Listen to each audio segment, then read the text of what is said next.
And I had all of these text messages that were lighting up in my phone, and the only thing that I could see it said emergency, exclamation points.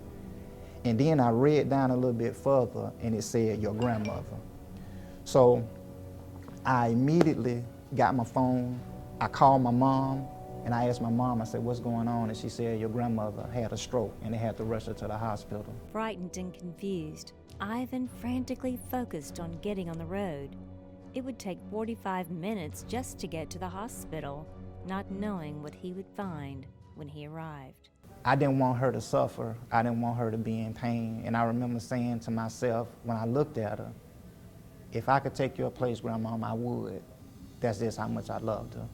Once a vivacious, godly woman full of life was now hanging on, moment by moment, breath by breath. She was transferred from a hospital to the nursing home, and we would take turns going there every day. She was never left alone. But they were trying to determine whether they're going to leave her there or whether they're going to take her home. I said, Grandmama, I hope you can hear me. I said, I won't be able to come back tomorrow, but I'll come back on Wednesday to see you. So I kissed her, I got in my car, and I left. Trying to wrap his head around the past 24 hours, Ivan began the drive home. The gravity of the situation suddenly became clear. 10 p.m., 10:15, I got a phone call from my mom.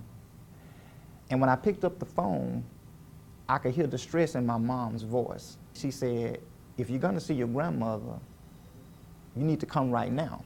As soon as I got my shoes on, my cell phone rang again, and it was my mom.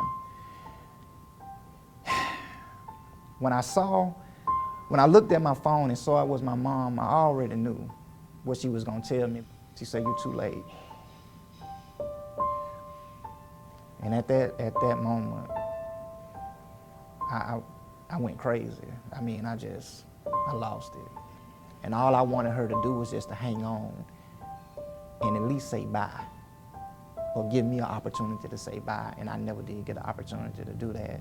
And I think that's what hurt me the most. Feeling robbed of the opportunity to say goodbye, Ivan's life plunged into an emotional darkness that would threaten the very foundation of the person he had worked so hard to become. I remember when we were at the funeral and I walked up to her casket to say goodbye. I remember telling her at that casket that I will never let the world forget what kind of woman you were. And that's exactly what I said. And so out of that pain was birthed Women of Distinction Global Networks. Through his struggle, Women of Distinction Global Network now carries the heart of his beloved grandmother. To see that a man is putting so much effort, and for all of us to be able to culturally grow and expand, to me, that makes him such an admirable man, and it makes him a hero to women. Ivan lives his promise and knows in his heart that through this effort, his grandmother still lives today through the lives of the women that they touch throughout the globe. It makes me feel like she's proud of me and the work that I'm trying to do, the lives that we're impacting and the lives that we're changing on a daily basis. It's all worth it because I made a promise and I want to hold true to my promise and make my grandmother proud.